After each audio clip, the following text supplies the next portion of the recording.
Welcome to Shukla study point. आप सभी का स्वागत है आपके अपने YouTube channel Shukla study point में। मैं शिवम शुक्ला आप सभी दोस्तों का हार्दिक स्वागत करता हूं। आज के वीडियो के माध्यम से हम लोग चर्चा करेंगे महासंग्राम रिवीजन क्लास 2023 के बारे में। आपको बता दूं, भूगोल में आपको जब बीए फोर्थ सेमेस्टर में आप होते हैं तो आपको आर्थिक भूगोल यानी इकोनॉमिक ज्योग्राफी के बारे में पढ़ना होता है। तो ये ज्योग्राफी आप बीए में है तो भी आपके लिए भी इम्पोर्टेंट है और अगर आप बीएससी में है तो भी इम्पोर्टेंट है, चूँकि ज्योग्राफी बीए से भी होती है और बीएससी में भी ज्योग्राफी आप पढ़ सकते हो। ठीक है, तो ये उसी का महासंग्राम रिवीजन क्लास है। इसमें बहुत सारे जो इंपॉर्टेंट प्रश्न हैं उनको मैं समझाने का प्रयास करूंगा, उनके उत्तर को भी आपको लिखित फॉर्म में दिखाने का प्रयास करूंगा। तो महासंग्राम रिवीजन क्लास का मतलब आप लोग जानते हैं, तो आइए चर्चा करने का प्रयास करते हैं। ये प्रश्न बहुत ही ज़्यादा इंपॉर्टेंट है, तो लिखित टाइप के परीक्षाओं के लिए बहुत इंपॉर्टेंट होंगे। ठीक है, तो आप सभी लोग तीव्र गति से इस वीडियो को देखने का प्रयास करेंगे और सभी लोग वीडियो को लाइक भी कर दीजिएगा। चलिए समझने का प्रयास करते हैं कि आखिरकार इस प्रश्न का उत्तर क्या होगा और उस उत्तर मतलब जो प्रश्न पूछे जाएंगे उनके उत्तर को आपको कैसे लिखना है। आपको कोई चीज़ याद नहीं करवाऊंगा, ना आपको कुछ याद करने की ज़रूरत है, बस आपको वीडियो को अंत तक देख लेना है, एक ही काम करना है, क्योंकि इसमें मैं आपको सरल से सरल भाषा में बताने का प्रयास करूँगा ताकि आपके समझ में आ जाए। पहला प्रश्न आप देखिएगा, भूतापीय ऊर्जा। भूतापीय ऊर्जा ये क्या होती है? तो भूतापीय ऊर्जा वह ऊर्जा होती है जिसे पृथ्वी में संग्रहित ताप से निकाला जाता है। पृथ्वी में आपको बता दूं, जैसे पृथ्वी के अंदर आप देख रहे हैं जैसे ज्वालामुखी का फटना हो गया, या आप देखते होंगे कि भूकंप आते हैं, भूस्खलन होता है, या नाना प्रकार की ऐसी गतिविधियां होती हैं पृथ्वी के अंदर अंदर। ठीक है, तो वो सब एक प्रकार से, चूँकि भूमि के अंदर बहुत तापमान ज़्यादा है और उसी तापमान से चूँकि ऊर्जा उत्पन्न होती है, तो वही होती है भूतापीय ऊर्जा। ठीक है, या भूतापीय ऊर्जा क्या करती है? ग्रह के मूल गठन से खनिज के रेडियोधर्मी क्षय माने होता है एक प्रकार से जो मलबा होता है वो, उससे और सतह पर अवशोषित सौर ऊर्जा से उत्पन्न होती है। तो ये होता है भूतापीय ऊर्जा। भूतापीय ऊर्जा की बात की है तो इस भूतापीय ऊर्जा लागत प्रभावी, विश्वसनीय, टिकाऊ, संपोषणीय और पर्यावरण के अनुकूल होता है, लेकिन ऐतिहासिक रूप से यह प्लेट विवर्तनिक सीमाओं के निकट के क्षेत्रों तक सीमित रही है। आप देखते हैं प्लेट विवर्तनिक सिद्धांत आपको पता होगा, वो जो प्लेट टेक्टोनिक थियरी है कोबर महोदय की, ठीक है, तो उसमें आप देखिएगा जो कोबर का भूसन्नति सिद्धांत है और प्लेट टेक्टोनिक थियरी आप देखते हैं, एक व्यक्ति की पता नहीं उनका मतलब ध्यान नहीं आ रहा है मुझे नाम थोड़ा सा, तो उनकी एक प्रकार से प्लेट टेक्टोनिक जो थियरी है उनकी अगर बात की जाए, थेल्स महोदय या वेगनर, ऐसे वेगनर का महाद्वीप विस्थापन का सिद्धांत है, तो और भी लोग हैं मतलब ध्यान नहीं आ रहा है मुझे, तो उसके लिए माफ़ी चाहूँगा। लेकिन जब अगर बात की जाए जो प्लेट टेक्टोनिक थियरी है, या जब प्लेटें आपस में टकराती हैं तो उनसे ऊर्जा उत्पन्न होती है और उन्हीं से वलित पर्वतों का निर्माण होता है। तो कोबर का भूसन्नति सिद्धांत भी इस बात की पुष्टि करता है, दुनिया के जितने वलित पर्वतों का निर्माण हुआ है वो कहीं ना कहीं पे आप देख रहे हैं कि भूतापीय ऊर्जा से ही जो है आपस में जब अंदर टकराव होता है, फिर भूसन्नति से मलबा ऊपर जाता है और वो वलन के परिणाम स्वरूप, वलन माने होता है इस प्रकार से, ठीक है, ऐसे ऐसे पर्वतों का निर्माण हो जाता है। तो ये सब ऊर्जा के द्वारा ही होता है। हाल ही के तकनीकी विकासों ने मतलब टेक्नोलॉजी जब डेवलप हुई, उन्होंने व्यवहार्य संसाधनों की सीमाओं और आकार को नाटकीय रूप से विस्तार किया है। विशेष रूप से ग्रह तापन जैसे अनुप्रयोगों के लिए बड़े पैमाने पर दोहन की संभावनाओं को भी देखा मतलब खोला है। तो भूतापीय एक ऊर्जा का स्रोत है और उन्हीं ऊर्जा को एक प्रकार से इकट्ठा करने के लिए, उन ऊर्जा को संग्रहित करने के लिए या उस ऊर्जा से नाना प्रकार की गतिविधियां करने के लिए अब वैज्ञानिक लोग लगे हुए हैं। और भूतापीय कुआं ग्रीन हाउस गैसों को छोड़ते हैं और भूतापीय मतलब कि जो कुएं होते हैं जिनसे भूमि ताप से मतलब ऊर्जा निकाली जाती है, एनर्जी ली जाती है, मतलब जो ऐसे भूतापीय ऊर्जा होती है वैसे ही आप देखते हैं जो गतिज ऊर्जा होती है नदियों से, तो उससे बिजली बनाई जाती है। ऐसे ही आप देखते होंगे कि हर एक चीज़ से एक प्रकार से ऊर्जा से ही बिजली वगैरह आप बना सकते हैं और बहुत फ़ायदा होता है। तो भूतापीय कुएं होते हैं और उन कुओं से ग्रीन हाउस गैसें जो होती हैं वो ऊपर निकलती। ग्रीन हाउस गैस का मतलब क्या होता है? जैसे मीथेन हो गया, जलवाष्प हो गया, ठीक है, ये सब हो गए, ठीक है, और भी गैसें हैं जो कि ग्रीन हाउस गैसेस के लिए इंपॉर्टेंट है। कार्बन डाइऑक्साइड हो गया, सीएफसी हो गया, तो ये सब, ठीक है, जो धरती के भीतर गहरे फंसी होती हैं ये गैसें ग्रीन हाउस गैसें, लेकिन ये उत्सर्जन ऊर्जा के प्रति यूनिट के हिसाब से जीवाश्म ईंधन की तुलना में बहुत कम होती हैं और ये धीरे धीरे जो होती हैं वो एक प्रकार से बाहर निकलती हैं। परिणाम स्वरूप भूतापीय ऊर्जा में वैश्विक गर्मी को कम करने की क्षमता, खास करके कभी कभी जो गर्मी चूँकि बढ़ती है, ग्रीन हाउस गैसेस का मतलब क्या होता है, ये भूमंडलीय तापन में एक प्रकार से उसका जो ताप होता है भूमि का, मतलब वायुमंडल का, उसको बढ़ाने में जो ग्रीन हाउस गैसेस होती हैं इंपॉर्टेंट भूमिका निभाती है। यदि उन्हें जीवाश्म ईंधन के स्थान पर व्यापक रूप से इस्तेमाल किया जाए तो एक प्रकार से आप गर्मी को कम कर सकते हैं। उन्हीं जो गैसें बाहर निकलती हैं, उन्हीं गैसों को एक प्रकार से, उन्हीं गैसों से आप ऊर्जा इकट्ठा कर सकते हैं और भी दूसरा काम कर सकते हैं। ठीक है, अगला प्रश्न, तो एक प्रकार का संसाधन होता है ये, ठीक है, एक प्रकार का संसाधन है भूतापीय ऊर्जा, एक नव्य संसाधन आप मान सकते हो, नया संसाधन। अगला प्रश्न, संसाधन किसे कहते हैं? तो मानव के द्वारा आकलित और भरोसा किया हुआ या किसी वस्तु या पदार्थ का वह गुण या क्षमता और जो है कार्य या संक्रिया जो मानवीय परिसंपत्ति बन जाता है वो संसाधन कहलाता है। कहने का मतलब ये है कि संसाधन जो होता है, संसाधन आप जैसे आपको बता दो, कोयला हो गया भी एक संसाधन है, ठीक है, पेट्रोल हो गया, पेट्रोलियम, कोयला, गैस, ठीक है, और भी तमाम प्रकार के अभ्रक हो गया, सोना चांदी से लेकर के टिन, प्लेटिनम, तमाम प्रकार के ऐसे धातु हैं जो कि धातु हो गए, गैसें तमाम सारी हैं, ठीक है, अधातु हैं। तो ये सब क्या हैं? ये सब संसाधन ही हैं। इसके अलावा आप देखते हैं कि जल हो गया, मिट्टी हो गई, वायु है, ये सब भी एक संसाधन है। ठीक है, देखिए आगे समझेंगे और समझ में आएगा। वे पदार्थ या वस्तुएं या ऊर्जा के स्रोत जिस पर ऊर्जा, चूँकि जो संसाधन होते हैं वो ऊर्जा भी प्रदान करते हैं, चाहे वायु की बात की जाए, चाहे जल की बात की जाए, चाहे भूमि की बात की जाए, भूतापीय ऊर्जा, तो ये सब एक प्रकार से ऊर्जा देने वाले संसाधन यानी ऊर्जा के स्रोत कहे जाते हैं, जो एक प्रकार से संसाधन होते हैं, खास करके ऊर्जा प्रदान करते हैं, एनर्जी देते हैं ये। तो वे पदार्थ या वस्तुएं या ऊर्जा स्रोत जिस पर कोई मानव सहायता के लिए या किसी आवश्यकता की पूर्ति के लिए निर्भर रहता है या निर्भर करता है, वही संसाधन कहलाते हैं। इसी बात को आप दूसरे शब्दों में भी कह सकते हैं कि किन्हीं निश्चित उद्देश्यों की पूर्ति के लिए जो भी उपाय काम में लाए जाते हैं वे संसाधन कहलाते हैं, और इनमें अवसरों के लाभ उठाने की क्षमता और अपने को कठिनाइयों से बाहर निकाल लेने की क्षमता भी सम्मिलित होती है इसमें। ठीक है, संसाधनों का प्रयोग करते समय किसी व्यक्ति की पूर्व कल्पना कर, मतलब कोई किसी व्यक्ति की पूर्व कल्पना करते हैं और इस व्यक्ति की आवश्यकताओं की पूर्तियों और सहायताओं के लिए प्रयुक्त किए जाने वाले पदार्थों तथा उपायों की के गुण की अनुमानित मात्राओं और अभिमूल्यों का बोध उन संसाधनों से होता है।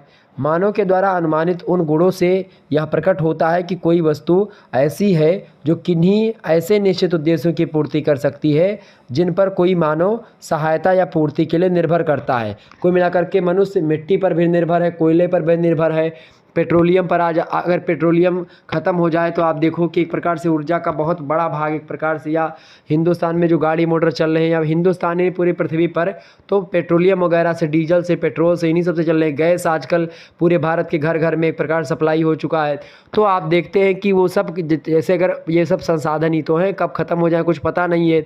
तो इन्हीं सभी के लिए डिपेंडेंट होता है मनुष्य और अपना कुछ तकनीकी दिमाग लगा करके उन संसाधनों का दोहन करता है और उनका उपयोग अपने जीवन में करता है, तो वो संसाधन होते हैं। जैसे मिट्टी का उपयोग खेती करने के लिए कर लिया, जल का उपयोग खाना बनाने के लिए, पीने के लिए और भी नाना प्रकार के काम के लिए करता है। वायु का प्रयोग सांस लेने में, प्राणवायु कहलाती है ऑक्सीजन।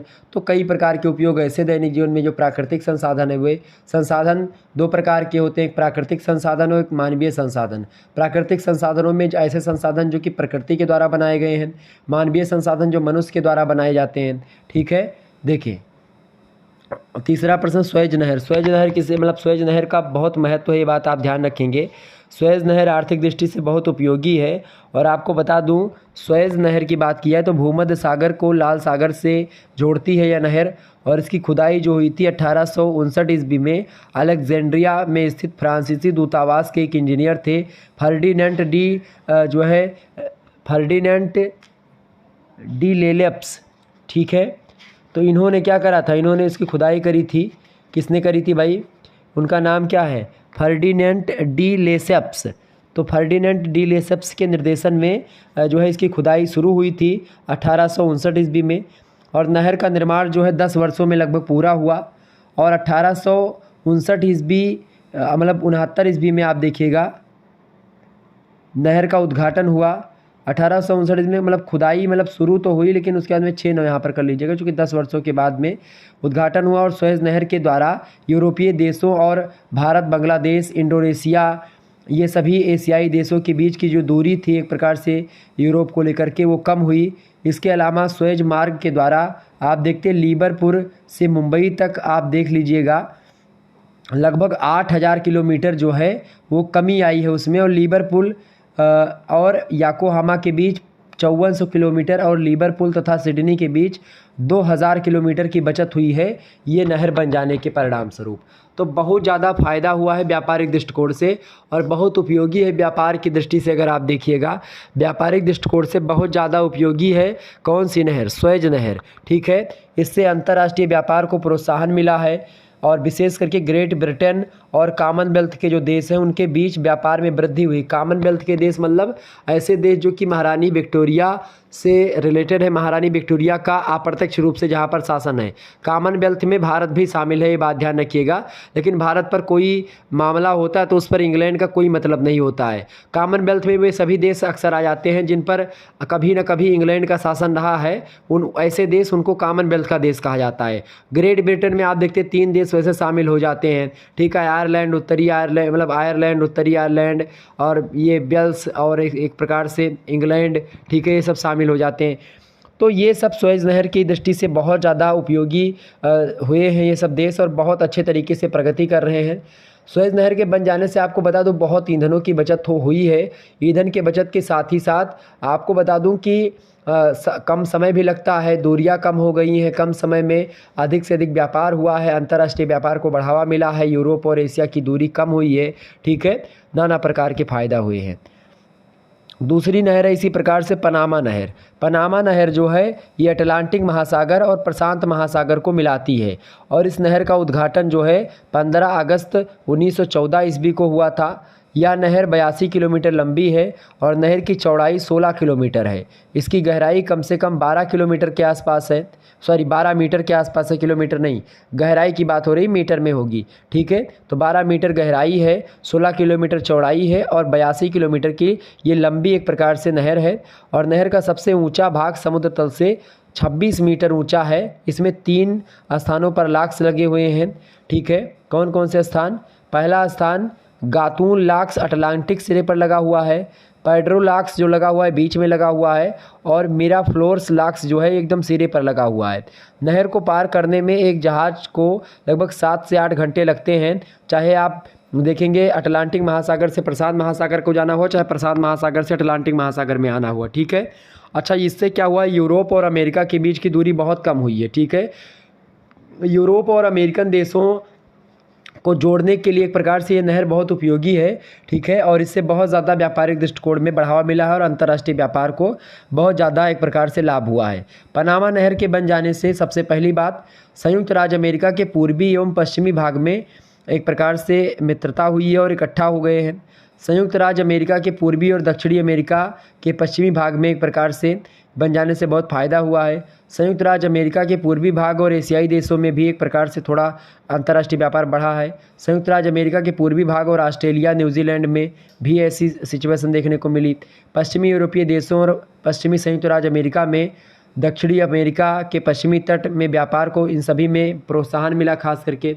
तो चाहे अमेरिका के पूर्वी और पश्चिमी भाग की बात करें, चाहे संयुक्त राज्य अमेरिका और पूर्वी अमेरिका मतलब संयुक्त राज्य अमेरिका का पूर्वी भाग और दक्षिण अमेरिका का पश्चिमी भाग, तो इन सभी में आपस में सुएज मतलब ये पनामा नहर के बन जाने से बहुत लाभ हुआ है व्यापार में और अंतर्राष्ट्रीय व्यापार को प्रोत्साहन मिला है खूब जम करके। 5वां प्रश्न आप देखिएगा, ज़बरदस्त प्रश्न है, बहुत ही इंपॉर्टेंट प्रश्न है। वान थ्यूनेन की कृषि पेटी के बारे में बताएं। वान थ्यूनेन की कृषि पेटी के बारे में आपसे पूछा जा रहा है, इंपॉर्टेंट प्रश्न है, परीक्षा की दृष्टि से बहुत इंपॉर्टेंट है, ठीक है, ये बात ध्यान रखिएगा। पनामा नहर जो है एक प्रकार से बहुत ही इंपॉर्टेंट है। दक्षिणी अमेरिका की पश्चिमी तट को पनामा से बहुत प्रोत्साहन मिला है। कोलंबिया से पेट्रोलियम और काफ़ी, बोलीविया से खनिज उत्पादन, चिली का तांबा, जस्ता, टीन और पेरू में आप देखते हैं नाइट्रेट होता है, तो उसका तो खास करके बहुत ज़्यादा एक प्रकार से व्यापार को बढ़ावा मिला है। अगला प्रश्न है वान थ्यूनेन की कृषि पेटी। वान थ्यूनेन के अनुसार इस बिलक प्रदेश में केंद्रीय नगर के चारों ओर 6 संकेंद्रीय वृत्त खंडों में नगर से बढ़ती दूरी के अनुसार विभिन्न फसलों का उत्पादन होगा। तो वान थ्यूनेन की जो कृषि पेटी है संसार को लेकर के, उसमें बताए गए 6 पेटियों में इन्होंने वान थ्यूनेन ने कृषि को बांटा है। पहला प्रथम पेटी में साग सब्जी और दूध का उत्पादन होता है। द्वितीय पेटी में द्वितीय पेटी जो है कृषि की, उसमें लकड़ी का उत्पादन होता है। तीसरी पेटी में आप देखते हैं गहन कृषि होती है और अन्न का उत्पादन होता है। चतुर्थ पेटी में अनाज उत्पादन के साथ साथ परती भूमि भी है चारागाह के लिए। पंचम पेटी जो है वान थ्यूनेन ने जो बांटा कृषि की पेटी में, अनाज उत्पादन के लिए और परती भूमि है चारागाह के लिए। इसके अलावा छठी पेटी में आप देखिएगा पशुपालन जो है एक प्रकार से इम्पोर्टेंट होता है छठी पेटी में। तो इस प्रकार के ये 6 पेटियां हैं जिसके बारे में वान थ्यूनेन ने बताया, अपना कृषि मॉडल प्रस्तुत किया। संसार को इन्होंने हालांकि और भी कृषि प्रदेशों में अलग अलग बांटा है, लेकिन यहाँ पर आप देखिएगा तो उन्होंने 6 पेटियों के बारे में बताया है, जिसके बारे में हमने आपको बता दिया। तो वान थ्यूनेन की जो कृषि पेटी है वो इस प्रकार से कुछ आप बता सकते हैं और आसानी से चीज़ों को समझ पा सकते हैं। तो एक प्रकार से कृषि कहाँ कहाँ पर क्या क्या होती है और क्यों वहाँ पर एक कृषि होती है, इसके भी कारण इन्होंने बताए हैं। आगे देखिए, अगला प्रश्न आपकी स्क्रीन पर आ चुका। आइसोडा पेन क्या है? आइसोडा पेन क्या है भाई? तो यह एक जर्मन भाषा का शब्द है आइसोडा पेन, और जिसका हिंदी में अर्थ होता है परिवहन लागत। सामान परिवहन लागत वाले बिंदुओं से बनाई जाने वाली रेखा को आइसोडा पेन कहते हैं।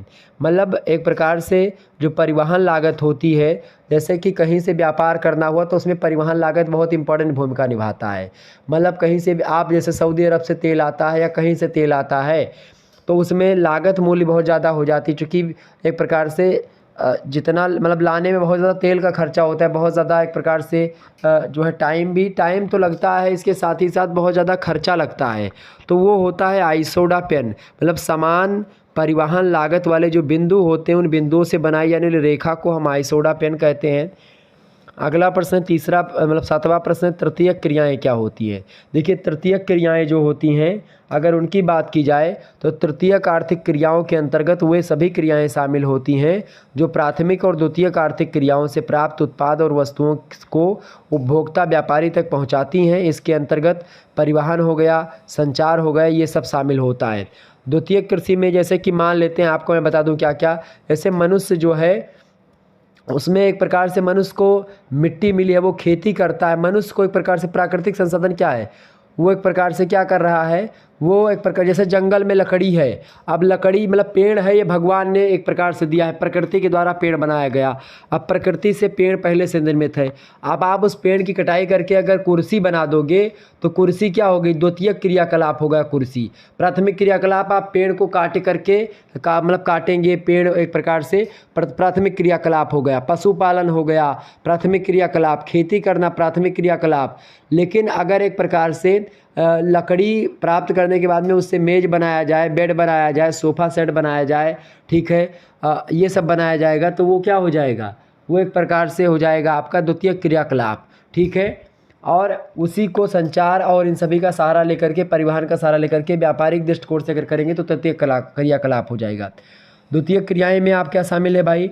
देखिए, द्वितीयक क्रियाएं द्वितीयक श्रेणी की आर्थिक क्रियाओं के अंतर्गत उन क्रियाओं को रखा जाता है जो प्राथमिक क्रियाओं से प्राप्त उत्पाद पर आधारित तथा विस्तृत स्तर पर होती हैं। इसके अंतर्गत निर्माण, खनन आदि को सम्मिलित किया जाता है। कोई किसी भी वस्तु का निर्माण किया जाता है, जैसे लकड़ी से बेड, सोफ़ा ये बनाना, ठीक है। खनिज चूँकि मिली हुई ऑलरेडी पहले से, तो उसको एक प्रकार से मॉडिफाइड करना द्वितीयक क्रियाकलाप हो गया, ठीक है। चूँकि मान लेते हैं आपको कहीं पर अभ्रक मिल गया तो अभ्रक को आप मॉडिफाइड करेंगे, उसको सफाएंगे, फिर उसको बेचेंगे, तो ये द्वितीयक क्रियाकलाप में आ जाएगा, ठीक है। या कोई भी चीज़ आपको मिला तो जैसे मिला तो वो तो प्राथमिक हो गया, और दूसरी चीज़ कि आप खुदाई कर रहे हैं, खनन कर रहे हैं, प्राथमिक हो गया। लेकिन अगर आप जो है उसी को एक प्रकार से खनन हो गई, उसके बाद में आपने उसमें थोड़ा सा मॉडिफाइड किया, उसको जो भी तत्व मिला तो वो हो गया द्वितीयक क्रियाकलाप, और उसको संचार और परिवहन के माध्यम से व्यापार किया तो तृतीयक क्रियाकलाप, ठीक है। अगला प्रश्न आपकी स्क्रीन पर आ चुका है, 9वां नंबर, परिवहन लागत। परिवहन लागत क्या है भाई? तो व्यापारिक माल या औद्योगिक कच्चे मालों की ढुलाई में तथा उत्पादित सामग्रियों के परिवहन में लगने वाले व्यय को परिवहन लागत कहते हैं। जो आने जाने का खर्चा लगता है, तेल पानी का, जो गाड़ी चला कि मान लेते पेट्रोल आता है तो उसमें भी एक प्रकार से लागत मूल्य लगता है। तो वही होता है परिवहन लागत, मतलब कि जो जैसे कि बस से आया तेल, मतलब उससे आया, ट्रक से आया, टैंकर से आया, जो बोलते हैं टैंकर से आया, या फिर जो भी सामान होता है मालगाड़ी पर लद करके आया, तो क्या होता है, इससे क्या होता है, तेल खपत होती है, ऑलरेडी खर्चा लगता है, तो उसी खर्चे को हम परिवहन लागत कहते हैं। ठीक है, और व्यापार में परिवहन लागत को भी कहीं ना कहीं पे उसमें ऐड करके तब एक प्रकार से उस वस्तु की कीमत निर्धारित की जाती है, उसके मूल्य का अंकन किया जाता है। व्यापार में परिवहन लागत का बड़ा महत्व होता है। व्यापारी अपने माल को सस्ते मार्ग के द्वारा भेजना चाहते हैं, और यह आवश्यक नहीं है कि छोटा मार्ग सदैव सस्ता होता है, क्योंकि किसी सीधे मार्ग में प्राकृतिक बाधाएं हो सकती हैं। कभी कभी एक छोटा मार्ग अधिक जो है खर्चीला भी हो जाता है, क्योंकि उसमें बाधाओं को दूर करने में अधिक खर्चा लग जाता है, जैसे पर्वतीय भागों को पार करने के लिए सुरंग या पुल बनाना। ऐसे में दूरी वाला लंबा मार्ग अधिक उपयोगी हो जाता है, क्योंकि अगर पर्वत को काट करके आगे बढ़ना है तो ऐसे में क्या है, मैंने एक बताता हूँ कि कविता की वीर तुम बढ़े चलो, धीर तुम बढ़े चलो, सामने पहाड़ हो तो बगल से निकल चलो। क्या ज़रूरत है पहाड़ चीरने की, तो उससे अच्छा है पहाड़ को चीरने की या पहाड़ पर चढ़ करके आने से आप बगल से निकल आओ, दूसरे रास्ते से चले आओ। ठीक है, तो विकल्प जीवन में अगर रहेगा तो आप हमेशा सक्सेस रहोगे। ठीक है, तो ये चीज़ अपनाना बहुत ज़रूरी बात है। अगला प्रश्न 10वां नंबर प्रश्न आप देखिएगा, रोपण या बगाती कृषि पूछा जाएगा तो आसानी से लिख पाएंगे। रोपण या बगाती कृषि तो एक फसली खेती होती है और यह कृषि जो है बड़े बागानों के रूप में होती है, मतलब एक प्रकार से बाग लगाना जिसको कहते हैं उसी को होते हैं बगाती कृषि। जैसे केला हो गया, बगाती कृषि हो गई, या अन्य प्रकार के ऐसी कृषि। ठीक है, आपको बता दूं बगाती कृषि में जैसे कि आप देखते हैं इस प्रकार की कृषि में कोई एक फसल केवल बिक्री के द्वारा मुद्रा और नकदी प्राप्त करने के लिए उत्पन्न की जाती है, जैसे कि रबर की खेती हो गई, चाय की खेती, कहवा की खेती, गन्ना की खेती, केला की खेती, ये सब होती है रोपण या बगाती कृषि। रोपण कृषि में उन फसलों का उत्पादन अधिक होता है जिनके पदार्थों की मांगें पिछले 2 शताब्दियों से नगरीय संस्कृति के विकास के साथ साथ बढ़ती गई हैं। और ये फसलें खासकर गन्ना है रोपण फसलों में, चाय है, कहवा है यानी काफ़ी, कोको, नारियल, रबर, सिसल, रेशा, ये सब शामिल होते हैं रोपण या बगाती। हालांकि रोपण और बगाती का मतलब लगभग 90% एक ही जैसा होता है। ठीक है, वही कृषि रोपण होती है, वही कृषि बगाती होती है। तो रोपण पूछे बगाती पूछे यही आपको बता देना है, बड़े ही आसानी से आपको नंबर मिल जाएगा। अगला जो प्रश्न आया है बहुत ही ज़्यादा इंपॉर्टेंट है आपकी परीक्षा में, ये एकदम से पूछा जाने वाला प्रश्न है। देखिए 11वां प्रश्न है, निम्न व्यापारिक संगठनों पर संक्षिप्त टिप्पणी करें। अब देखिए प्रश्न है WTO। WTO का मतलब होता है वर्ल्ड ट्रेड ऑर्गेनाइजेशन।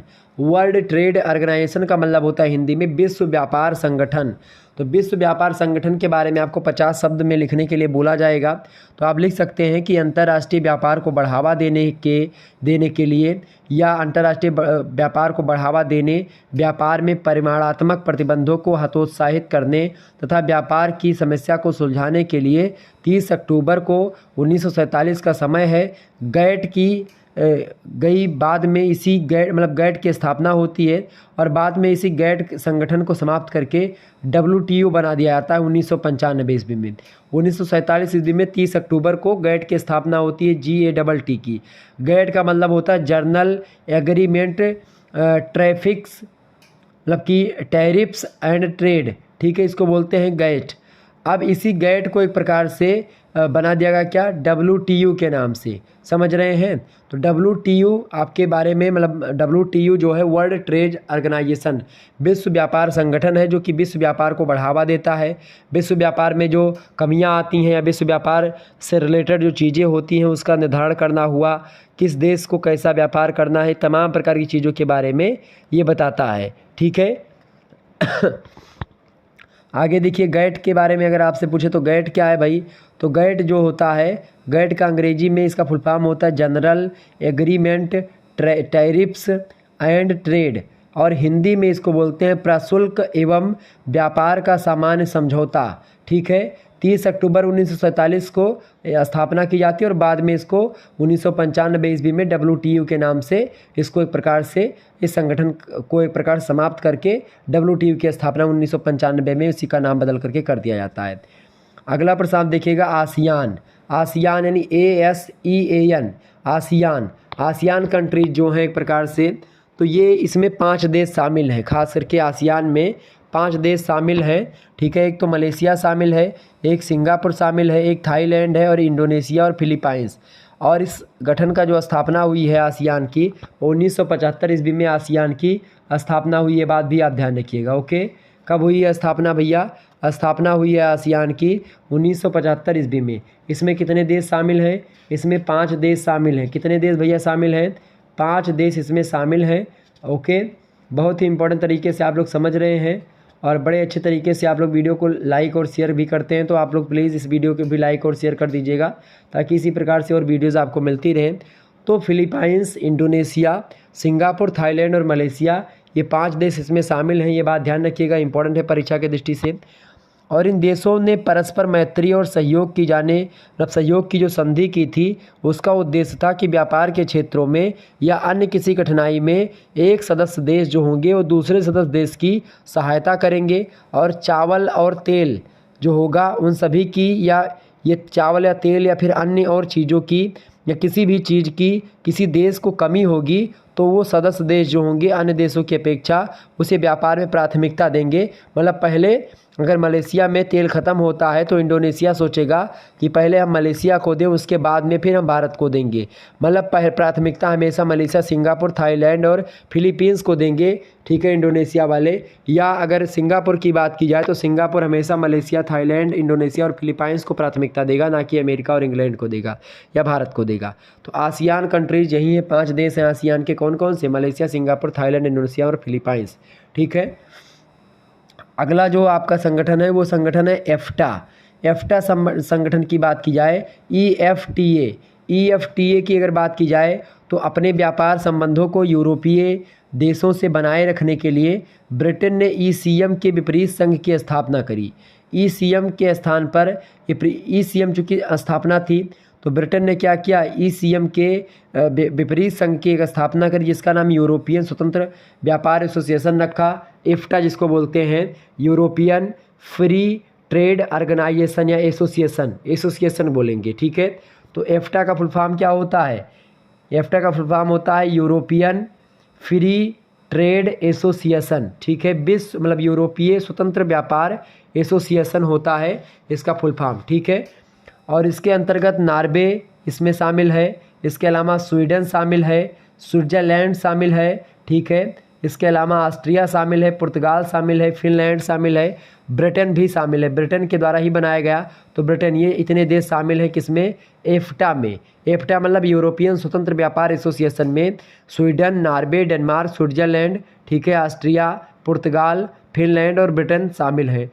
1973 ईस्वी में ब्रिटेन, डेनमार्क और नॉर्वे ECM में सम्मिलित हो गए, जिससे अब परिस्थिति थोड़ा बदल चुकी, क्योंकि ECM में भी शामिल हो चुके हैं डेनमार्क, नॉर्वे और ब्रिटेन, और उसमें भी एफ्टा में भी शामिल है। तो ये है एफ्टा।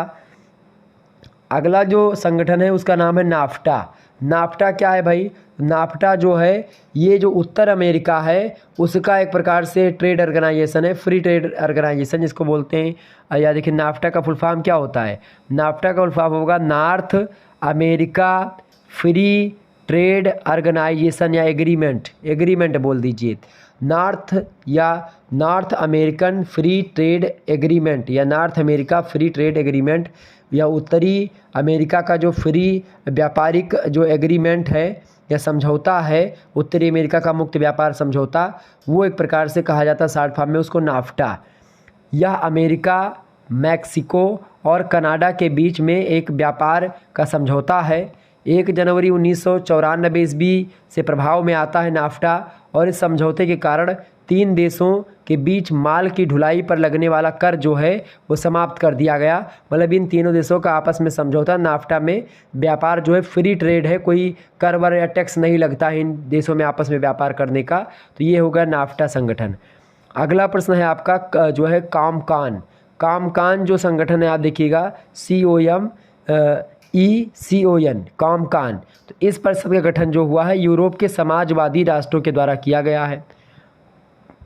इस सदस्य देश में आप देखते हैं पूर्वी जर्मनी शामिल है, Poland, Czechoslovakia, Bulgaria, Hungary, Romania, Albania और पूर्व सोवियत संघ जो है वो शामिल है। आप देखते हैं पूर्व सोवियत संघ में जो है लगभग 15 देश शामिल थे, लेकिन एक प्रकार से वो विखंडन हो गया रूस का सोवियत संघ का, तो वो सब देश अधिकतर शामिल हैं इसमें। और इनके सदस्य देशों में पारस्परिक सहकारिता से विशिष्ट वस्तुओं के उत्पादन और व्यापार पर बल दिया जाता है। इस परिषद के मुख्य उद्देश्य आर्थिक, व्यापारिक और राजनीतिक राजनीति में आपसी सहयोग देते हैं। बुल्गारिया, हंगरी, रोमानिया, अल्बानिया, पूर्व सोवियत संघ, जर्मनी, पूर्वी जर्मनी, पोलैंड, चेकोस्लोवाकिया, ये सब देश आपस में एक दूसरे का चाहे व्यापारिक मामला हो, चाहे आर्थिक मामला हो और चाहे राजनीतिक मामला हो, आपस में या आपसी सहयोग एक दूसरे को देते हैं। ठीक है। अगला संगठन है आपका ओपेक। ओपेक, ये सब प्रश्न आपसे पूछा जा सकता था, इसीलिए हमने सोचा इसके बारे में आपको जानकारी दी जाए। ओपेक जो होता है, ठीक है, organisation of petroleum exporting countries, जो भारत कि जो पेट्रोल को बेचने वाले देश हैं उन्हीं का एक संगठन है ओपेक। इस संस्था का निर्माण विश्व के प्रमुख तेल निर्यातक देशों के द्वारा 1973 ईस्वी में जो है किया गया, और इस संस्था का प्रमुख उद्देश्य था अंतर्राष्ट्रीय बाजार में तेल की मात्रा तथा उसका मूल्य नियंत्रित करना। क्योंकि ये लोग जब जितने लोग तेल उत्पादित करते हैं, वो सभी लोग तेल जो लोग बेच रहे हैं और उन्हीं लोगों का संगठन है, वो लोग आपस में मिल करके तेल कितने दाम में बेचना है और किस देश को देना, किसको नहीं देना, आपस में ही एक प्रकार से समझौता करके यही जो ओपेक संगठन है, इसी के द्वारा सारी चीज़ें होती हैं। ठीक है। इसके सदस्य देशों में ईरान है, इराक है, सऊदी अरब है, कतर है, कुवैत है, अल्जीरिया है, संयुक्त अरब अमीरात है, बहरीन है, लीबिया है, मिस्र है, वेनेजुएला और इंडोनेशिया शामिल है। ठीक है। तो इतने देश हैं जहाँ पर पेट्रोलियम होता है, तेल होता है। तो ये एक प्रकार से तेल या ओपेक संगठन का एक प्रकार से मुख्य उद्देश्य था कि भाई जो पेट्रोलियम है उस पर एकदम से अपना एकाधिकार कर लेना। तो ये इतने देश हैं जो कि पेट्रोलियम पेट्रोल को बेचने वाले देश हैं, और पूरा संसार जो है लगभग इन्हीं देशों के ऊपर एक प्रकार से निर्भर करता है पेट्रोलियम के मामलों में। ईरान, इराक, सऊदी अरब, कतर, कुवैत, अल्जीरिया और बहरीन, लीबिया, मिस्र, वेनेजुएला, इंडोनेशिया, संयुक्त अरब अमीरात, ठीक है, यूएई जिसको कहते हैं। तो ये सब देश जो हैं ये सब सम्मिलित हैं ओपेक में। ठीक है। 12 नंबर क्वेश्चन आप देखिएगा, शुद्ध पदार्थ। शुद्ध पदार्थ क्या है भाई, फटाफट से आप लोग बताने का प्रयास करेंगे। तो उद्योगों में प्रयुक्त होने वाली वह कच्ची सामग्री जिनका वजन उत्पादन प्रक्रियाओं में घटता नहीं है बल्कि एक समान होता है, वो शुद्ध पदार्थ कहलाते हैं। और बाकी जो सामान जो घट जाता है, जैसे आप देखते हैं छिलका या आम आप लोग अभी खाए होंगे, तो आम में बीच में क्या होती है, आम की जुबली होती है, किसली जिसको कहते हैं। तो वो जो होती है वो एक प्रकार से उसको फेंका जाता है, उसको तो खाया नहीं जाता है, तो एक प्रकार से वो अशुद्ध पदार्थ है। लेकिन शुद्ध पदार्थ क्या है, जो आम का मेन आइटम होता है, जो बीज का जो गूदा होता है वो, ठीक है, तो वो शुद्ध पदार्थ है। तो इसी प्रकार से उद्योगों में क्या होता है, जो खनन हुआ या कुछ भी चीज़ हुई तो उसमें कुछ कच्चे माल भी होते, तो कच्चे माल को शुद्ध करने के लिए एक प्रकार से कुछ अपवाद या कुछ जो कि वो मटेरियल होते हैं, अवसाद टाइप के या मलबे टाइप के, वो बाहर निकल जाते हैं, तो उनको अशुद्ध कहते हैं। और जो एकदम से पके कच्चे माल निकल आते हैं, कच्चे माल से जो अच्छा माल बनता है उसमें कुछ बेकार मटेरियल निकल गया, और जो अच्छा मटेरियल होता है उसी को शुद्ध पदार्थ कहते हैं। ठीक है। अगला प्रश्न 13वां नंबर प्रश्न है, स्थानीयकरण भार। तो स्थानीयकरण भार क्या है, प्रति इकाई उत्पादित पदार्थ तथा उसके लिए प्रयुक्त कच्चे माल का परिवहन किया गया भार स्थानीयकरण भार कहलाता है। कच्चा माल का जैसे कि कहीं से कच्चा माल हो रहा है, जैसे आप देखते होंगे कि भाई अगर जो है कच्चा माल जो होता है, रॉ मटेरियल जिसको कहते हैं, तो कहीं से आता है, तो कच्चे माल को फैक्ट्री तक पहुंचने में जो लागत लगती है परिवहन की, वो होती है स्थानीयकरण भार। ठीक है। अगला प्रश्न आप देखिएगा, 14वां नंबर प्रश्न है, उद्योगों के प्रकार बताइए। तो उद्योगों के वर्गीकरण के कई आधार हैं। एक तो पूंजी के आधार पर हम उसको बांट सकते हैं, उत्पादन के आधार पर उद्योगों को हम बांट सकते हैं, आकार के हिसाब से, छोटे बड़े के हिसाब से हम बांट सकते हैं उद्योगों को। इसके अलावा प्रयुक्त तकनीकी के आधार पर हम उद्योगों को बांट सकते हैं।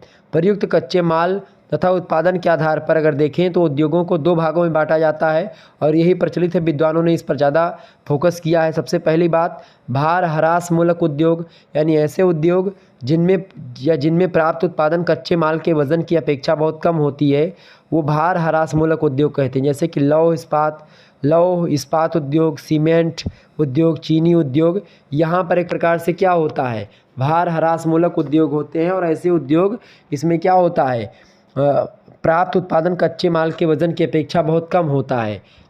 एक प्रकार से कच्चे माल ज़्यादा होते हैं और जो हमको मटेरियल मिलता है वो कम होता है, वो होता है भार ह्रास मूलक उद्योग। दूसरा उद्योग होता है गैर भार ह्रास मूलक उद्योग, यानी ऐसे उद्योग जिनमें प्रयुक्त कच्चा माल और प्राप्त उत्पादन के भार में बहुत अंतर नहीं होता है, उसमें गैर भार ह्रास मूलक उद्योग हम कहते हैं। जैसे कि वस्त्र उद्योग जो होता है उसमें कोई ज़्यादा अंतर नहीं होता, कच्चा माल जितना है उससे ज़्यादा कुल रॉ मटेरियल नहीं निकलता, ज़्यादा उसको फेंकने वाला मामला नहीं होता है, बहुत कम अंतर होता है। ठीक है, तो वस्त्र उद्योग में। अगला प्रश्न आप देखिएगा, ये प्रश्न आपकी परीक्षा में पूछा जाएगा, हरित क्रांति। ध्यान से देखिएगा, हरित क्रांति के बारे में जान लीजिए। हरित क्रांति जो है ग्रीन रेवोल्यूशन, तीसरी योजना अवधि या तीसरी पंचवर्षीय योजना में सरकार ने कृषि क्षेत्र में पैदा होने वाली गंभीर समस्या का तकनीकी हल खोजने का प्रयास किया है और इस प्रयास के परिणामस्वरूप कृषि क्षेत्र में उत्पादन में आश्चर्यजनक रूप से तीव्र गति से वृद्धि हुई थी, जिसे हरित क्रांति के नाम से पुकारा गया था।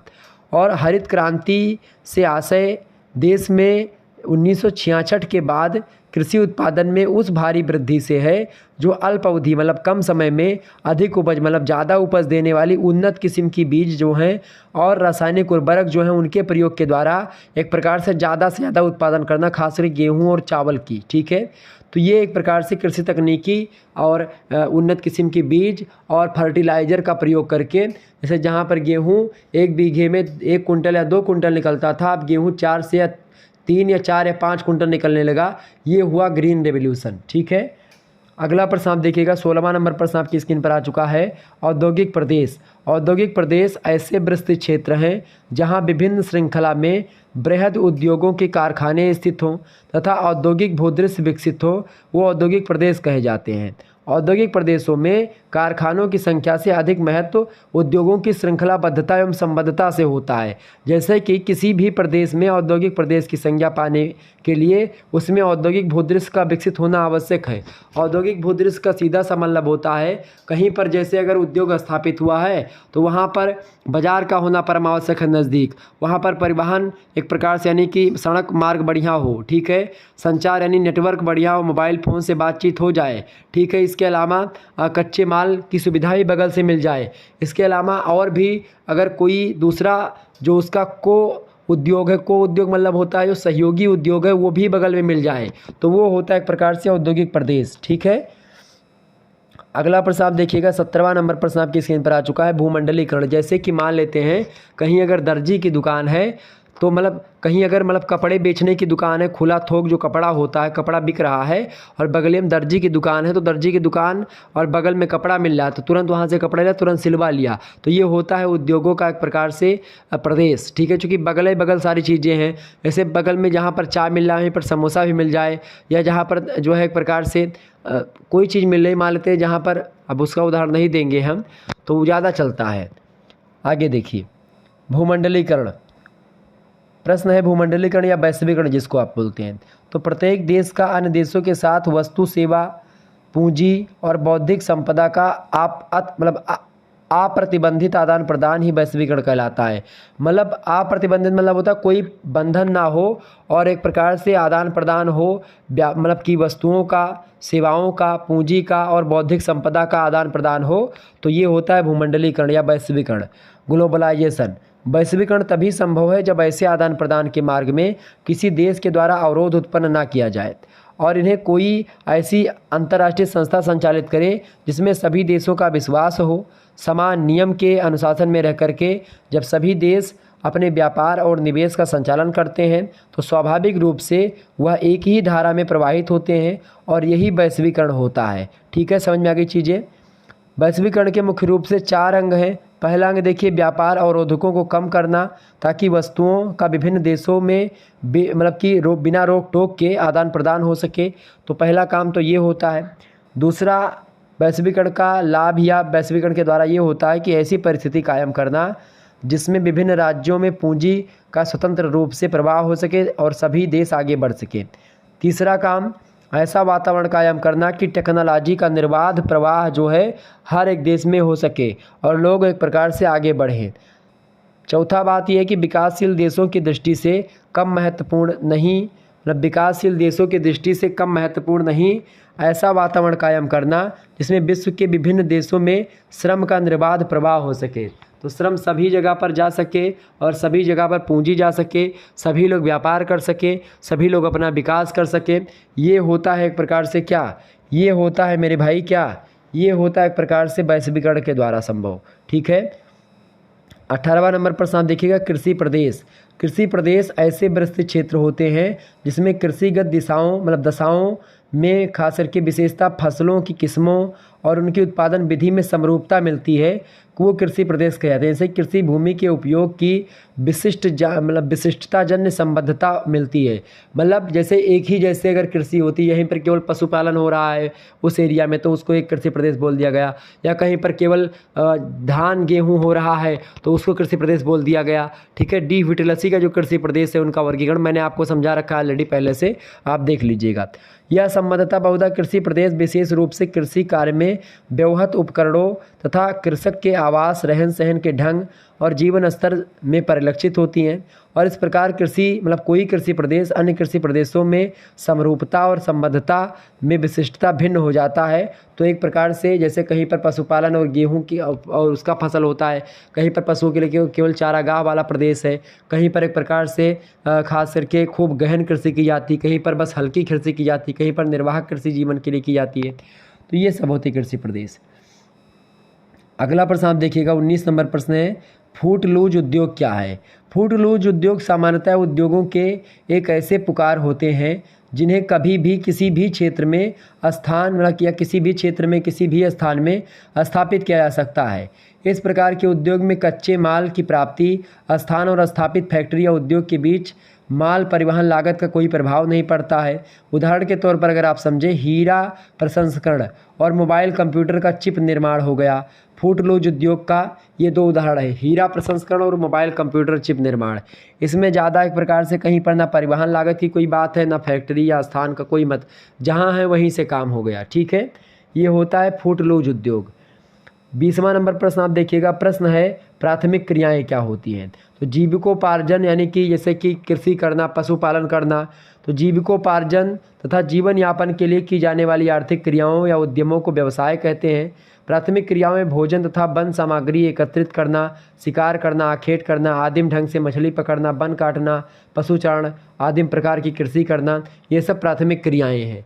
ठीक है। हरित क्रांति वाली कृषि द्वितीयक में आ जाएगी। ठीक है, ये बात ध्यान रखिएगा। तो ये प्राथमिक क्रियाएं हैं। अगला क्वेश्चन आप देखिएगा, उद्योगों के स्थानीयकरण के कारक। बहुत इंपॉर्टेंट प्रश्न है, परीक्षा में प्रश्न 100% आने वाला है। तो उद्योगों के स्थानीयकरण के कारकों की अगर बात की जाए तो वे कारक जो किसी क्षेत्र विशेष में उद्योगों की स्थापना को प्रोत्साहित करते हैं वे स्थानीय कारक कहलाते हैं, स्थानीयकरण के कारक कहलाते हैं। जैसे कि उद्योग कहाँ पर स्थापित हो सकते हैं, उद्योग अगर वो नहीं होंगे तो स्थापित नहीं हो पाएंगे, उद्योग अच्छे तरीके से नहीं चल पाएगा। जैसे कि चाहे अगर बात की जाए, मैं इसको कई कैटेगरी में बांट करके समझूंगा। जैसे कि पहला भौगोलिक कारक। अब भौगोलिक कारक में कच्चा माल अगर बगल में मिल जाएगा तो फैक्ट्री वहाँ पर स्थापित होगी। अगर सस्ता और बहुत अच्छे मात्रा में कच्चे माल की उपलब्धि हो जाती है तो फैक्ट्री लोग वहाँ पर स्थापित करेंगे। दूसरी बात, शक्ति संसाधन, अगर वहाँ पर एक प्रकार से श्रम शक्ति मिल गई या पावर मिल गया, विद्युत मिल गया अच्छे तरीके से, तो भी वहाँ पर एक प्रकार से उद्योग स्थापित हो सकता है। श्रम मिल गया, पूंजी मिल गई, श्रम मिल गया, परिवहन मिल गया, रोड बढ़िया चकाचक है। ठीक है। मजदूर मिल गया यानी श्रम मिल गया जिसको कहते हैं, बाजार बगल में है तो वहाँ पर माल बना तुरंत और तुरंत बिक गया, तो इससे बहुत ज़्यादा फायदा होता है। उद्योग वहीं पर स्थापित होते हैं। जल आपूर्ति में अगर जल की भी एक प्रकार से उपलब्धि हो जाती है तो ये सब भौगोलिक कारक हैं। ठीक है, जो कि उद्योगों के स्थानीयकरण के कारक हैं और उद्योगों को स्थापित करने के लिए एक प्रकार से उपयोगी हैं। दूसरा कारक है आर्थिक कारक। आर्थिक कारक में उद्योगों की स्थापना के लिए भूमि का प्रबंध करना, ठीक है, संगठन, उद्यमकर्ता, ये सब होने चाहिए, ताकि संगठन बहुत सारे होते हैं जो संगठन एक प्रकार से ट्रेड को लेकर के बने होते हैं, तो ये सब भी एक प्रकार से आर्थिक कारकों में आते हैं उद्योगों के स्थानीयकरण में। इसके अलावा टेक्नोलॉजी का भी होना चाहिए। इसके अलावा राजनीतिक कारकों में सरकार की नीतियाँ, आयात और निर्यात नीति, औद्योगिक संतुलन, इसके अलावा कुछ ऐतिहासिक और व्यक्तिगत कारक भी होते हैं किसी भी उद्योग की स्थापना को जो प्रभावित करते हैं। तो इस प्रकार से उद्योगों के स्थानीयकरण के कारक हैं, मतलब उद्योग कहाँ पर स्थिर होते हैं, उद्योग क्यों स्थापित होते हैं, उद्योग स्थापित अगर वहाँ पर हो रहा है तो क्यों हो रहा है, उसके कई कारण होते हैं, तो उन्हीं कारणों को उद्योगों के स्थानीयकरण के कारण कहा जाता है। तो ये मैंने आपको ऑलरेडी बता दिया। अगला प्रश्न आप देखिएगा, 22 नंबर प्रश्न आपकी स्क्रीन पर आ चुका है, आर्थिक भूदृश्य के बारे में बताएं। आर्थिक भूदृश्य की अगर बात की जाए तो पृथ्वी तल पर मानव वर्गों की आर्थिक क्रियाओं के स्थापित होने से भौतिक तथा सांस्कृतिक तत्वों का जो मिला जुला स्वरूप बनता है उसे आर्थिक दृश्य भूमि या आर्थिक भूदृश्य कहते हैं। और मनुष्यों के विभिन्न प्रकार के आर्थिक उद्यमों के कारण आर्थिक भूदृश्य भी भिन्न भिन्न होते हैं। जैसे कि कृषि से रिलेटेड विभिन्न दृश्यावलियों वाले क्षेत्रों में कृषि से संबंधित आर्थिक भूदृश्य होगा।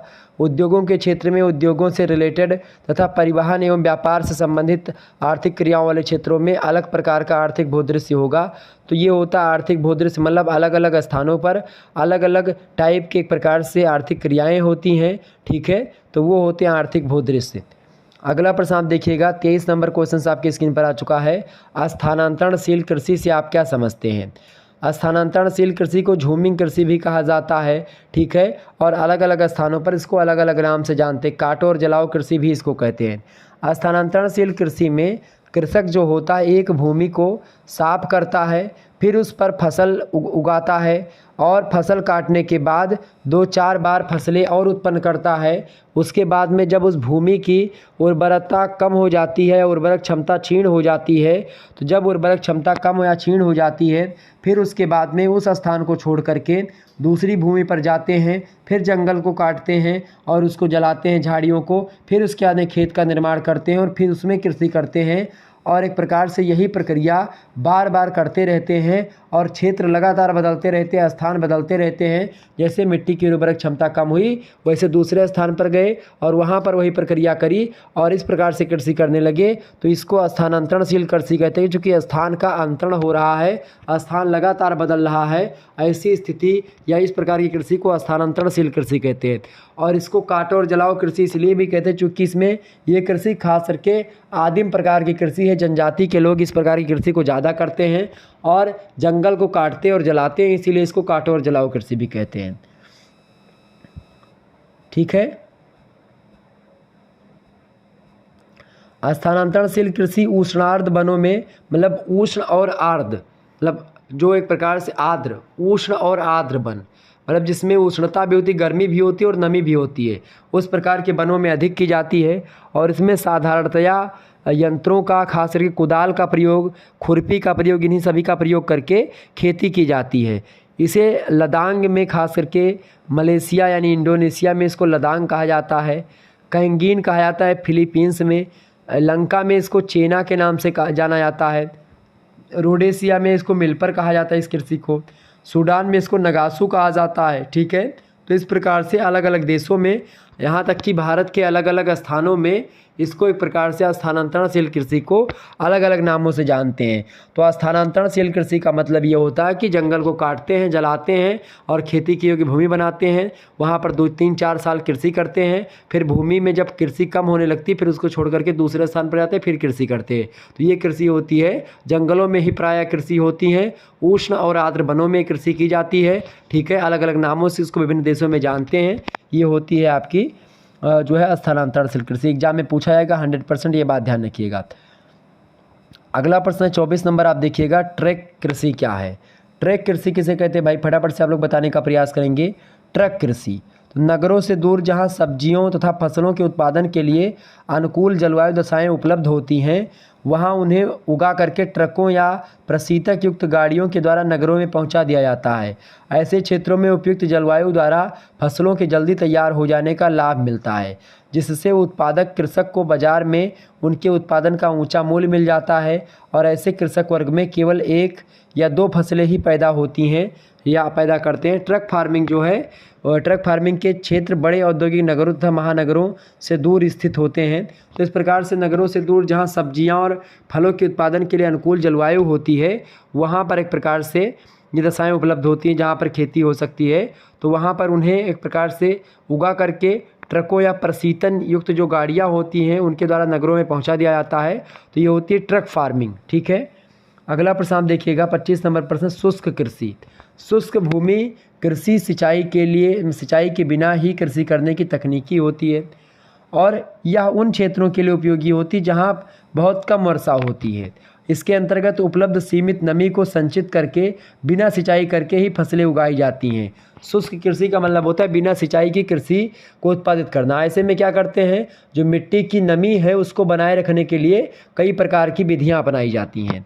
वर्षा की कमी चूँकि होती है और इसी कारण से मिट्टी की नमी को बनाए रखने तथा उसे नमी को बढ़ाने का निरंतर प्रयास किया जाता है। इसके लिए गहरी खुदाई की जाती है, मतलब गहरी जुताई की जाती है और वाष्पीकरण को रोकने का प्रयत्न किया था गहरी जुताई करके।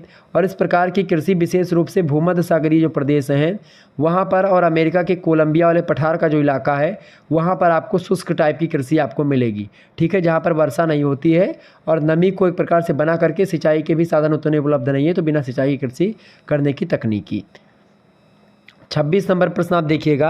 26 नंबर प्रश्न आपकी स्क्रीन पर आ चुका है। बहुत ही इंपॉर्टेंट क्वेश्चन है आपकी परीक्षा की दृष्टि से, ध्यान रखिएगा, परीक्षा की दृष्टि से बहुत इंपॉर्टेंट प्रश्न है। प्रश्न है गहन कृषि क्या होती है। गहन कृषि को सघन कृषि भी कहा जाता है। गहन कृषि या सघन कृषि कृषि उत्पादन की वह प्रणाली है जिसमें कम जमीन में अधिक परिश्रम, पूंजी, उर्वरक या कीटनाशक आदि डाल करके अधिक उत्पादन लिया जाता है। इसमें एक ही भूमि पर वर्ष में कई फसलें बोई जाती हैं। यह खेती खास करके भारत में, चाइना में, बांग्लादेश में, श्रीलंका में और जापान, इन देशों में आपको गहन कृषि मिलेगी। गहन कृषि में एक ही खेत में कई फसलें उत्पादित हो गई, जैसे कि गन्ने के खेत में भिंडी बो दिया या गन्ने के खेत में कोहड़ा लौकी बो दिया। इसी प्रकार से और भी तमाम प्रकार की कृषि होती है कि ऊपर लौकी आपकी है और नीचे कुछ और बो दिया, ठीक है। तो इस प्रकार से ये खेती होती है गहन कृषि, खास करके इसको सघन गहन कृषि कहते हैं, ठीक है। कम जमीन चूँकि होती है और अधिक परिश्रम लगता है कृषि करने में, पूंजी और उर्वरक जो होते हैं और कीटनाशक ये सब ज़्यादा लगते हैं इस कृषि में, ठीक है। तो इसमें एक ही भूमि पर एक वर्ष में कई फसलें बोई जाती हैं, खास करके वो होती हैं गहन कृषि। एक साथ ही भी एक खेत में बो दी जाती हैं और एक साल में कई बार, मतलब 2-3 बार, जैसे सरसों और गेहूँ बो दिया जाता है एक ही में, ठीक है, या लाही बो करके फिर गेहूँ बो दिया जाता है, या गन्ना काटने के बाद में गेहूँ तुरंत बो दिया जाता है। तो इस प्रकार से कभी कभी क्या होता है कि एक ही खेत में 2-2 कृषि, कभी कभी क्या होता है कि साल में 2 बार या 3 बार कृषि, ऐसी कृषि की जाती है भारत और चाइना में खास करके। इसके अलावा बांग्लादेश, जापान और श्रीलंका में भी इस प्रकार की कृषि आपको देखने को मिलती है। 27 नंबर प्रश्न है आर्थिक भूगोल की परिभाषा। बहुत महत्वपूर्ण प्रश्न है, आपकी परीक्षा में 100% ये प्रश्न आएगा। आर्थिक भूगोल की परिभाषा देखिए, आर्थिक भूगोल जो है अर्थतंत्र के क्षेत्रीय संगठन, प्रतिरूप एवं प्रक्रिया का अध्ययन करता है। दूसरे शब्दों में आर्थिक भूगोल मनुष्य के आर्थिक कार्यों, उत्पादन, उपभोग, विनिमय एवं वितरण के क्षेत्रीय प्रतिरूप एवं उनमें व्याप्त क्रियाओं, प्रक्रियाओं का अध्ययन प्रादेशिक अर्थतंत्र संगठन की व्याख्या के उद्देश्य से करता है। मतलब अर्थतंत्र में अगर देखें, इकोनॉमी में खास करके, तो 4 चीज़ें बहुत इंपॉर्टेंट है। एक तो उत्पादन, एक उपभोग, एक विनिमय और एक वितरण। इन्हीं चारों पॉइंट पर ये 4 खंभे हैं, ये 4 पिलर हैं और इन्हीं 4 पिलर पर इकोनॉमिक्स पूरा टिका हुआ है। और चूंकि आप पढ़ रहे हैं इकोनॉमिक जियोग्राफी, आर्थिक भूगोल पढ़ रहे हैं, तो इन 4 खंभों के बारे में आपको जानना है। देखिए, उत्पादन माने होता है कि कितना उत्पादन होता है, उत्पादन अलग अलग स्थानों पर अलग अलग होता है, तो उन्हीं उत्पादन का अध्ययन आर्थिक भूगोल करता है कि कहाँ पर क्या उत्पादन होता है, कैसे होता है, वहाँ की अनुकूल दशाएँ कैसी है जो वहाँ पर ये चीज़ें हो रही हैं। उत्पादन, अब उत्पादन में कृषि भी हो सकती है और पशुपालन तो कृषि में ही शामिल है। इसके अलावा तमाम प्रकार के और भी जो धातुएँ, अधातुएँ, गैसें, तमाम प्रकार की चीज़ें होती हैं जो इसमें शामिल हो सकती हैं। उपभोग मतलब एक प्रकार से कहाँ के लोग कहाँ, मतलब उपभोग मतलब यूज़ में क्या ले रहे हैं और किस प्रकार से उसका उपभोग कर रहे हैं। तीसरी बात विनिमय। विनिमय माने क्या होता है, साझा, आदान प्रदान करना, ठीक है, आयात निर्यात जिसको आप बोलते हैं, तो विनिमय के माध्यम से होता है। जैसे कि अगर हमारे पास रुपया है या हमारे पास कोई, जैसे गेहूं हमने उत्पादित किया, आपने चावल उत्पादित किया, तो हम गेहूं और चावल आपस में बदल लें, वो होता है विनिमय। एक्सचेंज करना, एक दूसरे को देना, हम आपको कुछ दे दें, आप हमको कुछ दे दो, ठीक है, तो वो होता है आदान प्रदान, या इसको बोलते हैं विनिमय शॉर्ट फॉर्म में। तो आदान प्रदान को विनिमय कहा जाता है। तो विनिमय का भी बड़ा योगदान होता है आर्थिक भूगोल में। इसके अलावा वितरण। वितरण माने होता है कहाँ पर क्या पाया जाता है, और पाया भी अगर जाता है तो एक प्रकार से वो कहाँ कहाँ पर जो आपने एक प्रकार से उत्पादित किया वस्तुओं को और उसका उपभोग करने वाले कहाँ कहाँ पर पाए जाते हैं, उनका बंटवारा कैसे कैसे किया जाता है, कहाँ पर क्या पाया जाता है और किस प्रकार से जो आयात निर्यात होता है तो खास करके किस तरीके से, चाहे रेल मार्गों की बात की जाए, चाहे जल मार्गों से, चाहे वायु मार्गों से, किस प्रकार से जो है जो आपने मतलब वो उत्पादित की है वस्तुओं को उसको किस प्रकार से आप भेजेंगे किस प्रकार से वितरित करेंगे। तो ये 4 पॉइंट होते हैं मुख्य रूप से आर्थिक भूगोल के, ठीक है, 4 खंभे। आर ई मर्फी बड़ी ज़बरदस्त परिभाषा देते हैं इसकी आर्थिक भूगोल की। कहते हैं कि आर्थिक भूगोल मनुष्य की जीविकोपार्जन की विधियों में एक से दूसरे स्थान पर मिलने वाली समानता और विषमता का अध्ययन करता है, ठीक है। आर्थिक भूगोल क्या करता है, मनुष्य की जीविकोपार्जन की विधियों में, खास करके जीविकोपार्जन की विधियों का प्रयोग मनुष्य जो होता है एक स्थान पर किसी दूसरे तरीके से करता है और वही दूसरे स्थान पर आप जाएंगे तो वो मनुष्य दूसरे तरीके से अपने जीविकोपार्जन के लिए कई विधियों को अपनाएगा। यानी मनुष्य जो होता है जीविकोपार्जन की विधियों को एक प्रकार से अलग अलग स्थानों पर अलग अलग तरीके से अपनाता है। तो इसी समानता और विषमता का अध्ययन करता है आर्थिक भूगोल, आर ई मर्फी कहते हैं। अलेक्जेंडर कहते हैं आर्थिक भूगोल की परिभाषा को देते हुए कि आर्थिक भूगोल पृथ्वी तल पर उत्पादन, विनिमय एवं उपभोग की वस्तुओं से रिलेटेड मानवीय कार्यों की क्षेत्रीय विभिन्नताओं का अध्ययन करता है। मतलब क्षेत्रीय भिन्नताएं जो होती हैं मानवीय कार्यों की, चाहे उत्पादन की भिन्नता हो, चाहे विनिमय की भिन्नता हो और चाहे उपभोग की वस्तुओं से रिलेटेड कोई मानवीय कार्य हो, तो इन सभी में जो क्षेत्रीय भिन्नता या रीजनल जो चेंजमेंट दिखाई देता है उसी रीजनल चेंजमेंट का या क्षेत्रीय विभिन्नताओं का अध्ययन करता है आर्थिक भूगोल, ठीक है। पृथ्वी तल पर जो तमाम प्रकार के उत्पादन, विनिमय और उपभोग की वस्तुओं से संबंधित मानवीय कार्यों की जो क्षेत्रीय भिन्नताएं होती हैं उन्हीं का अध्ययन करता है आर्थिक भूगोल। अलेक्जेंडर इस प्रकार से बताते हैं। अगला प्रश्न है 28 नंबर क्वेश्चन आप देखिएगा। 28 नंबर प्रश्न आपकी स्क्रीन पर आ चुका, फटाफट से आप लोग देखने का प्रयास करेंगे। 28 नंबर प्रश्न क्या दिया हुआ है, प्रश्न है नवगम्य नहर क्या है, फटाफट से आप लोग बताने का प्रयास करेंगे। नवगम्य नहर के बारे में आप बताएं भाई। नवगम्य नहर जो होता है किसी जल निकाय जैसे कि एक नदी या नहर या झील को नवगम्य उस स्थिति में हम कह सकते हैं या कहा जाता है यदि इसकी गहराई, चौड़ाई और इसकी गति इतनी हो कि कोई जलयान इसे आसानी से पार कर जाए तो उसको बोलते हैं नवगम्य या सुगम्य। राह में आने वाली बाधाएं जैसे कि चट्टानें और पेड़ ऐसे हों कि उनसे बच करके जहाज़ निकल सके। साथ ही साथ पुलों की निकासी भी पर्याप्त होनी चाहिए ताकि जहाज़ें निकल सके। पानी की उच्च गति और आमतौर पर शीत ऋतु में जमने वाली बर्फ़ जो है किसी जलमार्ग में एक प्रकार से अनवगम्य बना सकती हैं तो खास करके वो चीज़ें ना हो पाएँ। मतलब एक प्रकार से व्यापार जो है उन नहरों से, उन नदियों से आसानी से हो जाए, जहाज़ें निकल जाएं, मार्ग में कोई बाधाएं ना आए, उसको बोलते हैं नवगम्य, ठीक है, नवगम्य नहर या नवगम्य नदी। नवगम्य माने होता है कि जिससे नाव जो है जा सके, ठीक है। नाव या जो जहाज़ होती है पानी वाली बड़ी बड़ी, वो एक प्रकार से व्यापारिक दृष्टिकोण से जो जाती हैं, व्यापारिक आदान प्रदान के लिए, आयात निर्यात के लिए, वो जहाज़ एक प्रकार से जा सके आसानी से, कोई मार्ग में बाधाएं ना आए, तो इस प्रकार की नहर को हम नवगम्य नहर कहते हैं। 29 नंबर प्रश्न आप देखिएगा, सरवर्त सुलभ पदार्थ क्या है। तो उद्योग में प्रयुक्त होने वाली वह कच्ची सामग्री जो हर जगह पर आसानी से मिल जाती है, जिनका मूल्य हर जगह पर समान होता है, सरवर्त सुलभ पदार्थ कहे जाते हैं उन्हीं को कि हमेशा मिल जाते हैं और सस्ते माल में मतलब सस्ते दाम में मिल जाते हैं और हर जगह वही दाम में मिल जाते हैं, वो होते हैं सरवर्त सुलभ पदार्थ। तीसरा प्रश्न है स्थानीय पदार्थ। स्थानीय पदार्थ क्या है भाई, तो उद्योगों में प्रयुक्त होने वाली वह कच्ची सामग्री जो किसी स्थान विशेष पर पाई जाती है वो अस्थायी पदार्थ कहलाते हैं, ठीक है। स्थानीय पदार्थ क्या होते हैं, मतलब उद्योगों में प्रयुक्त होने वाली जो कच्ची सामग्री है वो किसी स्थान विशेष पर पाई जाती है, तो मतलब कि केवल वहीं पर पाई जाती है, तो वो एक प्रकार से स्थानीय पदार्थ कहे जाएंगे, ठीक है। 31 नंबर प्रश्न है, भारत में लौह इस्पात के प्रमुख केंद्र कौन कौन से उसको बताएं। तो भारत में लौह इस्पात उद्योग के प्रमुख केंद्र निम्न हैं। पहला है आप देखिएगा Tata iron and steel company Jamshedpur में है। दूसरा है Indian iron and steel company Burnpur, Kulti एवं हीरापुर में आपको मिलेगी। तीसरा है विश्वेश्वरैया लोहा एवं इस्पात लिमिटेड भद्रावती में। राउरकेला इस्पात लिमिटेड भिलाई इस्पात लिमिटेड, दुर्गापुर इस्पात लिमिटेड, बोकारो इस्पात जो है इस्पात लिमिटेड। तो ये सब भारत में लौह इस्पात के प्रमुख केंद्र हैं, जहाँ से लौह इस्पात उद्योग एक प्रकार से जहाँ पर स्थापित है और एक प्रकार से बहुत अधिक मात्रा में उत्पादन भी करते हैं। इसके अलावा और भी हैं, जैसे विजयनगर में इसके आप देखते हैं, विजयनगर हो गया कर्नाटक में है, विशाखापट्टनम में है एक प्रकार से इस्पात लिमिटेड, ठीक है, आंध्र प्रदेश विशाखापट्टनम का। इसके अलावा सलेम यानी तमिलनाडु का, दैतारी उड़ीसा में है। ये सब नए कारखाने जो है स्थापित किए गए हैं अभी। अगला प्रश्न 32 नंबर क्वेश्चन आप देखिएगा। प्रश्न है अंतर्राष्ट्रीय व्यापारिक परिवहन के प्रमुख महासागरीय मार्ग बताएं। तो अंतर्राष्ट्रीय व्यापारिक परिवहन के प्रमुख महासागरीय मार्ग निम्न है। पहला है उत्तरी अटलांटिक मार्ग, जो कि अंतर्राष्ट्रीय व्यापारिक परिवहन का एक महासागरीय महासागर में मार्ग है। कौन सा? उत्तरी अटलांटिक महासागरीय मार्ग।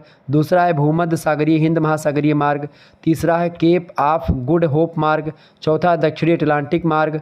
पांचवा है कैरेबियन सागर व्यापारिक मार्ग। छठा है प्रशांत महासागर मार्ग। सातवां है स्वेज नहर मार्ग। आठवां है पनामा नहर मार्ग। तो ये सब महासागरीय मार्ग हैं या जल मार्ग हैं, जो कि एक प्रकार से इंपॉर्टेंट भूमिका निभाते हैं। तो इस प्रकार से आपने रिवीजन क्लास में कुछ इंपॉर्टेंट प्रश्नों के बारे में जाना, जिनसे आपकी परीक्षा में प्रश्न बन सकता है। इसके अलावा आपको बताऊंगा जियोग्राफी का मॉडल पेपर हमने दिया है, उसको आप देख लीजिएगा, तो आप और अच्छे तरीके से जान पाएंगे। इससे पहले हिंदी का मॉडल पेपर अभी आज आप लोग देख रहे थे, कल पेपर है डॉक्टर राम मनोहर लोहिया का, उसके लिए बहुत महत्वपूर्ण है, तो आप देख लीजिएगा। हिंदी अनुवाद का यह मॉडल पेपर बहुत इंपॉर्टेंट है। होम साइंस का मॉडल पेपर आप देख लीजिएगा, आवास एवं प्रसार शिक्षा का वीर बहादुर सिंह पूर्वांचल और राम मनोहर लोहिया। इसके अलावा अन्य विश्वविद्यालयों के लिए भी इंपॉर्टेंट है लिखित मॉडल पेपर, अति लघु उत्तरीय, लघु उत्तरीय, दीर्घ उत्तरीय प्रश्न। मध्यकालीन इतिहास का हिस्ट्री ऑफ मॉडर्न वर्ल्ड आपको पढ़ना 1453 से लेकर के 1950 ईस्वी लिखित मॉडल पेपर है, इसको भी आप देख लीजिएगा, अवेलेबल है। महासंग्राम रिवीजन क्लास हिंदी की आप देख लीजिएगा, हिंदी अनुवाद वाली बहुत इंपॉर्टेंट है 4th सेमेस्टर की। तो आप जिस प्रकार से अभी जियोग्राफी में आपने समझा, ऐसे ही आपको हिंदी अनुवाद में मिल जाएगा, तो उसको भी देख लीजिएगा। राजनीति विज्ञान में वेस्टर्न पॉलिटिकल थॉट पढ़ना है तो लिखित मॉडल पेपर इसका भी अवेलेबल है, आप देख लीजिएगा, बहुत इंपॉर्टेंट है। इसके अलावा शिक्षा शास्त्र का मॉडल पेपर आप देख लीजिएगा, साइकोलॉजिकल पर्सपेक्टिव्स ऑफ एजुकेशन का अवेलेबल है, देख लीजिएगा। प्राचीन इतिहास का अवेलेबल है, political history of south India का 100 ईस्वी से लेकर के 1300 ईस्वी तक के इतिहास के बारे में आपको जानना है। BA 4th सेमेस्टर में प्राचीन इतिहास का लिखित मॉडल पेपर अवेलेबल करवा दिया, आप देख लीजिएगा।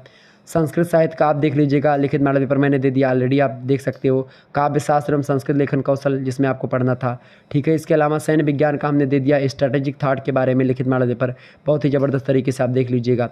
जियोग्राफी का मॉडल पेपर दिया है, तो आप देख सकते हैं इकोनॉमिक जियोग्राफी के, जिसके बारे में हम विस्तार से हमने चर्चा करी है, तो ये भी मॉडल पेपर आप देख लीजिएगा। ये मॉडल पेपर आपके लिए बहुत महत्वपूर्ण है वीर बहादुर सिंह पूर्वांचल के लिए, चूँकि पेपर कल आपका लगा हुआ लगभग, तो उसके लिए बहुत महत्वपूर्ण है, आप देख लीजिएगा, ठीक है। और इससे पहले प्लेलिस्ट में अगर आप जाएंगे तो और भी मॉडल पेपर आपको मिल जाएंगे। धन्यवाद, मिलते हैं फिर नेक्स्ट वीडियो में, तब तक के लिए जय हिंद जय भारत। आप सभी का बहुत बहुत धन्यवाद हमारे से जुड़ने के लिए। इसी प्रकार से अपना प्यार हमेशा बनाए रखिएगा। बहुत बहुत धन्यवाद। Good night, I love you. बहुत बहुत धन्यवाद।